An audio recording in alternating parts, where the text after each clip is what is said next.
Welcome to Cage Minds. I'm Mika Frankl. It's fight week for the last stand. Tapia Promotions at End of the Mountain Gods. Unbeaten prospect Clinton, the native kid Chavez, looks to continue his climb towards success this weekend. He joins us right now. How you doing, sir? I'm doing pretty good. Just finishing up training camp and about to head out tomorrow back home, actually. Right. So many things to touch on with this fight, especially with your story and all the circumstances going on right now. Want to start off with what you mentioned. Last time I talked to you, I think it was a radio interview we did talking about branching out and you're moving to Las Vegas and you're starting to train with the new coach and all these new opportunities. What has that move been like? At first, it was kind of had to get used to a lot of stuff, different gyms, going to get to know a lot of different coaches when we go to different gyms, like touching base, tell them that I'm here now permanently training, so I'll be around here more for sparring and stuff like that.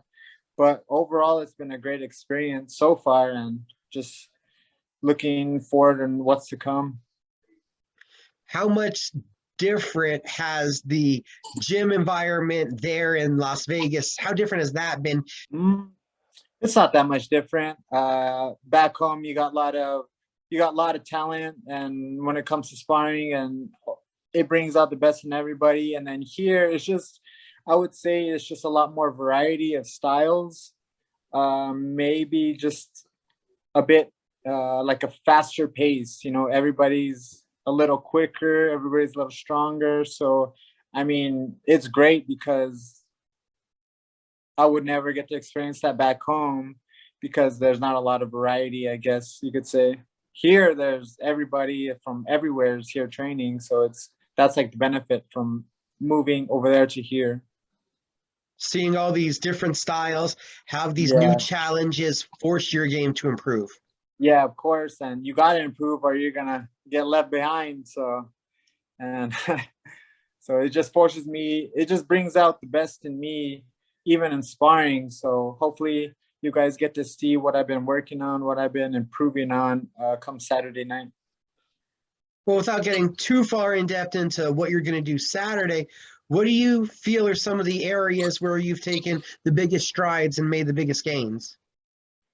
I would say my footwork, because I know in my previous fights I was a little flat-footed. So mainly for this camp, that's what we are working on. It's just my footwork, my movement, and because my power is there, so I don't have to worry about that. It's just my movement with my feet, and I think I've excelled in that. And there's always room for improvement, so that I just got to keep working on that.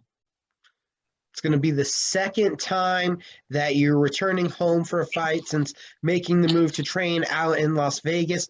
How different of a feeling is it now returning to New Mexico? It's a good feeling. I miss home. There's no doubt about that. I like it here, but home is home. We've got other offers to fight out of state, but things it was when COVID was barely dying down and just stuff kept falling through. And thank God I got offered these fights, so I'm going to take whatever I can get. Taking what you can get, but so far what you've had for this camp, at least it sounds like, was a lot of different contracts and change of opponents. I believe you're on your fourth one or so for this fight? Yeah, the fourth opponent. I mean, there's nothing I can really do about what that person does with the contract or what his decision is. All I can do is just stay in the gym and stay ready for whoever signs the contract. So, yeah. But how has that affected training, so to speak? Because I'm figuring you get a name, you have it for a couple days, you start looking towards one style, and then that name falls off, so you got to start looking at a new style. Yeah, it's a little rough in the gym, but with training, we just been at first we were focused on just like you said, just this one style, but then opponents started changing. So we're just getting ready. Probably about like 2 weeks out, that's when the names started falling through. So from there, we kind of just started, you got to just adjust. That's all what this game is about, just adjusting to whatever style the fighter has to offer. So that's what we've been working on, just adjusting like quick little things here and there. And the drum roll, it leads us to a rematch. Yeah. You're going to be fighting Anthony Hill. Yeah. So the first time I fought him, his record, I mean, it's not the greatest in the world, but he is such a crafty veteran. It's like he's right in front of you, and then he's not. A lot of people, I don't think, give him credit because of his record, but he is a very tactical, and some people may see him as sloppy, but you can't hit him. It's hard to hit him because he knows what he's doing in there. So it'll give me a chance to work on a lot of stuff that, like I said, I've been working on in the gym, and he's just a tough guy for taking fights on weak notice. He fought last weekend, so he's ready to go whenever. He fought last weekend. I saw him fight 2 weekends ago. Exactly, that's what I'm talking about. He's ready to go whenever, and that's what I respect about him, is he won't turn down a fight, like some other people, I guess. But that's just the way it goes. Anthony definitely slips and rips. He keeps his hands in a low, awkward position. How strange is it getting ready for him? Because I almost want to say, I bet he's the only guy that's put forth that style in front of you. Yeah, he is, because usually the other opponents were more like orthodox, stayed in their boxing stance, and stick to their what do you call it? Their own style. Because Anthony Hill don't have a style. He's all over the place, but it works for him. But getting ready for, you can't get ready for him, because he's gonna come with so many different styles and talk to you the whole fight, which a lot of people don't know. He knows how to frustrate you in there. So it's gonna be a good fight. Like I said, I just gotta work on what I've been working on in the gym, and just put it to work Saturday night. It sounds like you're ready for him. Some guys, some coaches, they might be warning their fighter, hey, don't look at the record. This guy will catch you if you're slipping. Sounds like you're already focused. Talk to me, though, a little bit of that. What kind of state of mind do you have to be in to prepare for a guy that's going to do that all night? I'm close enough to the ring when he fights. I hear he's talking, oh, good shot. Oh, you didn't let. He's giving it to you all night. How do you get ready for that other battle inside the ring? It's just a mental game with him. I think mainly it's all mental with him. We just got to stick to game plan, because like I watched a ton of film on him, and all the fighters that he fought, even me when I first fought him the first time, he got me so frustrated that it took me off my game plan. So being in there with him before, I already know what to expect. I already know I know I need to keep my composure with him, and just like I said, just stick to my game plan, that what I've had in like a day or two that I made. Yeah. So, but it's a plus that I've already been in there with him, so I know what to expect.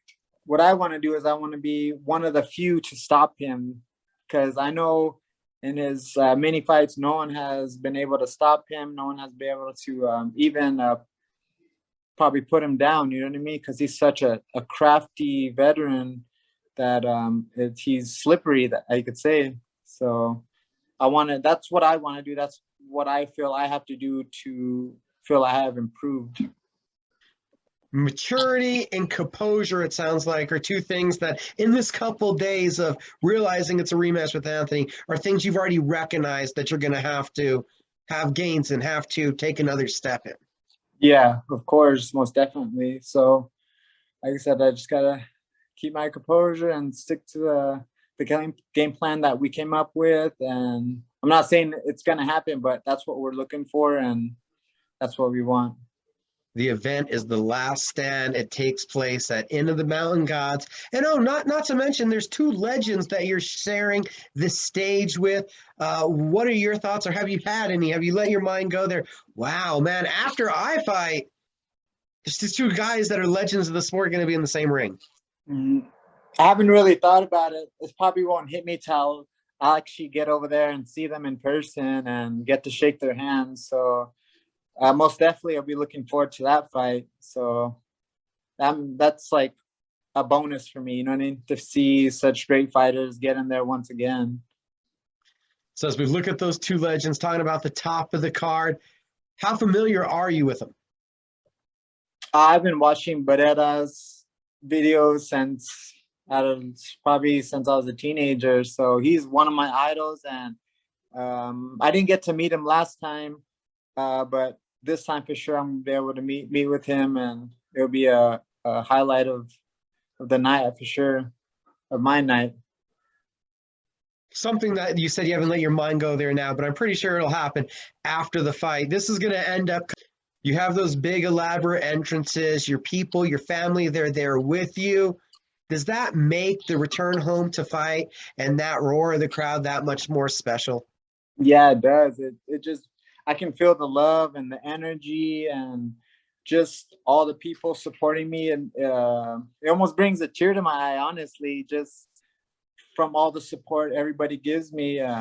That's why I train so hard and to be at the top of my game. You know what I mean? They give me so much inspiration and motivation. Because it wasn't for them, I'd be on the couch eating chips or something. Sir, what's the last message for the fans? What should they expect? It's going to be a great night. You're going to see all the improvements that I've made. And I hope you guys can make it. Or if you can't make it, tune in and watch it live.